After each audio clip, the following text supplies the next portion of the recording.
समस्त सृष्टि में मानव शरीर उत्तम माना जाता है। यह मानव जीवन बहुत ही उत्तम होता है। इस मनुष्य शरीर से अच्छे और बुरे कार्य इंसान करता है। जब बुरे कार्य इस शरीर से हो जाते हैं तो यही जीवात्मा 84 लाख योनियों में चली जाती है। जितनी भी इस सृष्टि पर, पृथ्वी पर जो भी जीव देख रहे हैं, यह सब 84 लाख योनियां भोग रहे हैं मानव शरीर को छोड़ करके। कुछ जीव देखते हैं मिट्टी के अंदर रहते हैं, गीली मिट्टी में रहते हैं, कुछ सूखी मिट्टी के अंदर रहते हैं, कुछ जल में रहते हैं और कुछ इस धरातल पर विचरण करते हैं और कुछ वायु में रहते हैं। कुछ ऐसे जीव होते हैं कि जो कीचड़ में, गंदगी में, बदबूदार स्थान पर रहते हैं, कीड़े। यह सब भोग रहे हैं, लेकिन सभी में यह जीवात्मा समान रूप से पाई जाती है। जो आज इस मनुष्य योनि में यह जीवात्मा सर्वश्रेष्ठ जीवन को भोग रही है, जब इससे दूषित कार्य हो जाते हैं, पाप, अधर्म, कुकर्म, अनाचार, दुराचार, यह जब ऐसे कुकृत्य हो जाते हैं तो यही जीवात्मा उन भोग योनियों में चली जाती है। यह योनियां जो होती हैं 84 लाख योनियां होती हैं और इनको 4 भागों में विभाजित किया गया हुआ है, जिसको कहते हैं 4 खाने। यह 4 खाने जो विभाजित हुई हैं कर्म के अनुसार, उन खानियों में यह जीवात्मा डाली जाती है और उसी कर्म के आधार पर उनका जीवन उस योनि में जाता है जैसा वो कार्य करते हैं। यदि कोई जीवात्मा 84 लाख योनियों में चली जाती है तो यह 84 लाख योनियां उस जीवात्मा को कितने दिन भोगने में लगते हैं और फिर दोबारा मनुष्य जीवन कितने दिनों के बाद में यह 84 लाख योनियां भोगने के बाद मिलता है। आइए चलते हैं, जानते हैं और उन योनियों में कैसी पीड़ा मिलती है, क्या क्या दुख झेलने पड़ते हैं, यह भी जानते हैं। कोई भी जीव अपना जीवन यापन किसी भी जीव योनि में कर रहा है तो वह भोग योनि ही होती है, मनुष्य शरीर छोड़ करके। बाकी जितनी भी योनियां हैं सब भोग योनियां हैं, उनमें कष्ट ही मिलता है, दुख ही मिलता है। एक दूसरे को यह कुछ योनियां ऐसी होती हैं वह कष्ट ही देती हैं। जैसे हिंसक जीव आत्माएं होती हैं, जो हिंसक जानवर होते हैं वह दूसरे जीवों पर ही आधारित होते हैं, उनका जीवन उसी पर चलता है। कुछ ऐसे जीव होते हैं कि पत्तियां, फल खा करके अपना जीवन यापन करते हैं, और जो अभी हमने बताया कि जो ऐसे जीव होते हैं, जानवर होते हैं कि वह जीवों पर ही आधारित होते हैं, वह प्राकृतिक चीज़ों को नहीं खाते हैं, उनकी जीवन की जो शैली होती है बहुत ही कठिन होती है। कभी कभी उनको कोई अगर पशु उनको खाने के लिए उनका मांस नहीं मिलता है तो फिर वह भूख से बहुत पीड़ित और विकल हो जाते हैं और बहुत ही वह दुखी होते हैं। वह सदैव भोजन की ही तलाश में लगे रहते हैं।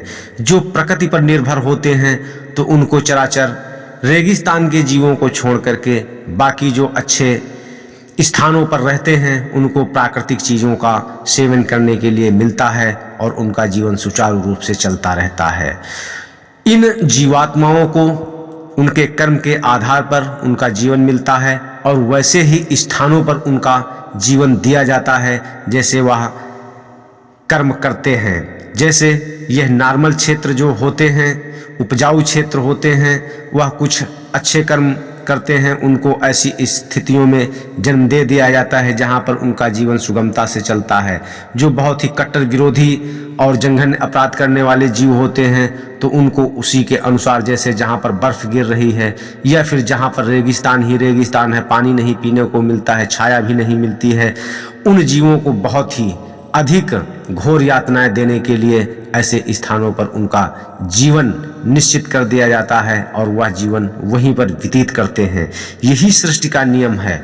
जीव उन खानियों में यापन करते हुए भी उनका देशांतर बदल दिया जाता है उनके कुछ ऐसे कुकृत्यों के आधार पर। इस बात को जरा विचार करें, गौर से ध्यान करें, तो बहुत कुछ इसमें सोचने को मिल जाएगा। यह बात सिर्फ बुद्धिजीवी ही इंसान सोच सकते हैं, जान सकते हैं। बाकी जिसके समझ में नहीं आता है तो वह अपना जीवन तो वैसे ही जी रहे हैं और दूसरे के भी कार्यों में त्रुटियां निकालते हैं। जो भी इंसान जीवन में अच्छाइयों से सीखता है वह तो बहुत ही अच्छी बात है, और जो गलतियां करके और दूसरों की गलतियों से सीखता है वही सर्वोच्च ज्ञानी कहलाता है। सृष्टि के सभी जीवों में एक बात बहुत ही लाजवाब और विचित्र है, वह बहुत ही अद्भुत बात है। इस सृष्टि में जितने जीव हैं, चाहे भोग योनि में जी रहे हों या फिर मानव जीवन हो या फिर देव योनि ही क्यों न हो, बहुत ही विचित्र बात पाई जाती है कि वह मृत्यु को नहीं चाहते हैं। मरना कोई नहीं चाहता है और यह निश्चित है कि मृत्यु होगी। एक अगर कीड़े को देखते हैं या एक पक्षी को देखते हैं, उनको चाहे जितना दुख पीड़ा क्यों न हो रहा हो, लेकिन मरना नहीं चाहते। किसी अगर कीड़े को अगर छेड़ना शुरू कर देते हैं तो वह अपनी जान बचाने के लिए भागना शुरू कर देता है। यदि किसी पक्षी या जानवर की तरफ डंडा लेकर के या फिर पत्थर फेंकते हैं तो वह अपनी जान बचाने के लिए भागता है। वह चाहे जितने कष्ट में क्यों न हो, लेकिन उनको मौत नहीं होनी चाहिए, यानी कि मरने की इच्छा किसी के अंदर नहीं होती है। यह बहुत ही लाजवाब बात है। आप इसको भी जरा विचार करें कि इसमें कितनी सत्यता है। मरने की इच्छा सिर्फ एक ही प्राणी करता है, उसमें से कुछ ही जीव ऐसे हैं वह मरने की इच्छा अवश्य करते हैं और उनको मौत का खौफ नहीं होता है। जो साधु सन्यासी गुरु और ज्ञानी लोग होते हैं, जो साधना में बहुत ही उच्च स्तर पर होते हैं, वह मौत की आकांक्षा करते हैं और वह प्रतिदिन जीते मरते हैं, उनको मौत का खौफ नहीं होता है। जब तक मौत नहीं होगी तब तक दूसरा जीवन नहीं मिलेगा, यही सृष्टि का नियम है। जब मृत्यु नहीं होगी तो योनि परिवर्तन नहीं होगा। तो इससे कल्पना की जा सकती है कि कितने दिनों तक उन 84 लाख योनियों को भोगने में समय निकल जाएगा, लेकिन प्रकृति ने ऐसा नहीं किया। इसमें हर जीव की हर योनि में एक समय निश्चित कर दिया गया कि इतने दिनों में या फिर इतने वर्षों में उस जीव को उस शरीर से निकाल करके दूसरे शरीर में डालना है। जैसे देखते हैं कि भूत आत्माओं का जीवन तकरीबन 1000 वर्ष माना जाता है। यह जो भूत आत्माएं होती हैं इनको बहुत ही कठोर दंड दिया जाता है। यह सदैव भूख से पीड़ित और प्रताड़ित रहती हैं। इनका पेट बड़ा होता है और मुंह सुई के नोक के बराबर होता है, जिससे यह किसी प्रकार का बड़े भोजन को नहीं कर सकते हैं। यह सिर्फ सुगंध और दूसरे का खून चूसने में ही सक्षम होते हैं। इनको बहुत बड़ी पीड़ा और यातना दी गई हुई है। इसी प्रकार से जैसे आप जानते हैं कि कछुए का जीवन 3000 वर्ष होता है, इसी प्रकार से ऐसे जो बहुत सारे जीव पाए जाते हैं, समुद्र में ऐसे जीव पाए जाते हैं, मछलियाँ पाई जाती हैं, उनका जीवन किसी किसी योनि में कई हजार वर्ष होता है। इस तरह से सभी जितनी योनियाँ हैं, कुछ ऐसे जीव पाए जाते हैं जो स्थूल आँखों से नहीं देखे जा सकते हैं। उनका जीवन मात्र 3 घंटे का ही होता है। 3 घंटे में वह जन्म लेते हैं, शिशु किशोरा अवस्था, और उनका जो शादी विवाह होता है योनियों के अनुसार शादी विवाह होता है और वृद्धा अवस्था को प्राप्त करके मृत्यु को प्राप्त कर लेते हैं। वह 3 घंटे में उनका जीवन चक्र पूर्ण हो जाता है। और जैसे कछुआ जैसे और मछली या फिर समुद्र में ऐसे जानवर पड़े हुए हैं जिनका कई हजार वर्ष तक जीवन होता है, उनका भी एक जीवन चक्र निश्चित है। इस प्रकार से सभी योनियों का जब जीवन काल का समय जोड़ा जाता है तो मनुष्य जीवन को छोड़ करके यह 84 लाख योनियां, जो वनस्पति, पेड़ पौधे, कटीले पेड़ पौधे, जितनी जीवात्माएं इस पृथ्वी मंडल पर या फिर वायुमंडल में, ब्रह्मांडों में देख रहे हैं, 84 लाख योनियों में जितने जीव आते हैं, इनका जीवन चक्र पूर्ण करने में 300 करोड़ वर्ष लग जाते हैं। 300 करोड़ वर्ष बाद फिर मानव का जीवन मिलता है। कुछ ऐसी जीवात्माएं होती हैं, उनको बीच में ही 84 लाख योनियों के बीच में ही मानव जीवन मिल जाता है, क्योंकि वह कुछ ऐसी जीवात्माएं होती हैं जो पुण्य कर्म संचित करती हैं। कई जन्मों का जब पुण्य कर्म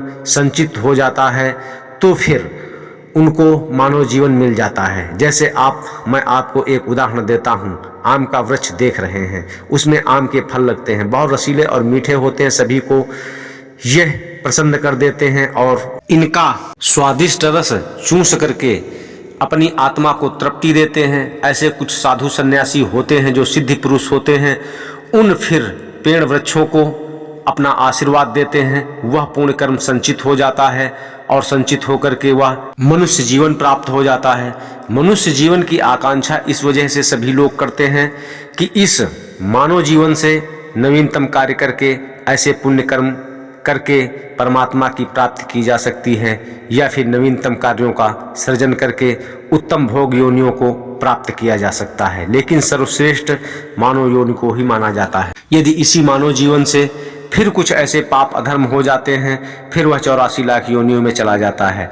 इस वजह से अच्छे कर्म करने चाहिए और परमपिता परमात्मा की प्राप्ति करना चाहिए, जिससे उस परम मोक्ष की प्राप्ति हो जाए और इन 84 लाख योनियों में 300 करोड़ वर्ष तक समय न गंवाना पड़े, दुख पीड़ा कष्ट न झेलना पड़े।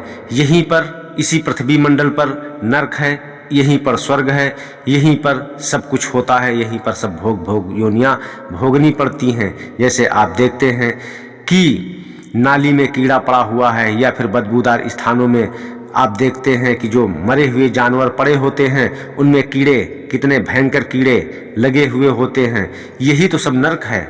फिर ऐसी योनियों को प्राप्त करके आत्मा उसका बोध नहीं होता है, उसकी स्मृतियां मिटा दी जाती हैं, लेकिन दुख कष्ट तो होता ही होता है। यदि धूप है तो धूप में उनको तड़पना पड़ता है, छाया में छाया और ठंडियों में ठंडी, गर्मी बरसात, यह सब बर्दाश्त करना पड़ता है। न कर चाहते हुए भी यह सब दुख भोगने और झेलने पड़ते हैं। यही भोग योनियां हैं।